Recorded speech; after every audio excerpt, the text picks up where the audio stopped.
ಭದ್ರತೆ ಕುರಿತ ಕ್ಯಾಬಿನೆಟ್ ಸಮಿತಿ ಸಭೆ, ಮೋದಿ ನೇತೃತ್ವದಲ್ಲಿ ಹೈ ವೋಲ್ಟೇಜ್ ಮೀಟಿಂಗ್.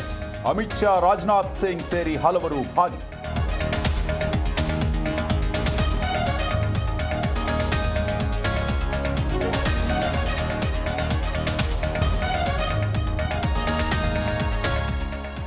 ಕನ್ನಡಿಗರ ನೆರವಿಗೆ ಸಂತೋಷ್ ಲಾಡ್, ಕಾಶ್ಮೀರದಲ್ಲಿ ಪ್ರವಾಸಿಗರನ್ನ ಭೇಟಿಯಾಗಿ ಚರ್ಚೆ.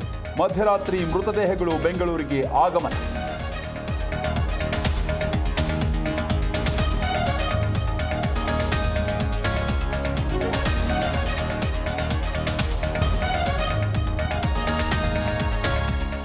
ನಾಳೆ ಶಿವಮೊಗ್ಗ ಸ್ವಯಂ ಪ್ರೇರಿತ ಬಂದ್, ಮಧ್ಯಾಹ್ನದವರೆಗೆ ಮಂಜುನಾಥ್ ಪಾರ್ಥಿವ ಶರೀರ ದರ್ಶನ.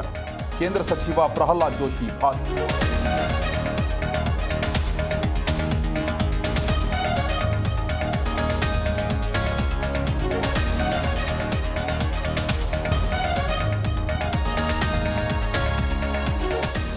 ಉಗ್ರರ ಗುಂಡಿಗೆ ಭರತ್ ಭೂಷಣ್ ಸಾವು ಹಿನ್ನೆಲೆ ಬೆಳಗಿನ ಜಾವ ಬೆಂಗಳೂರಿಗೆ ಪಾರ್ಥಿವ ಶರೀರ.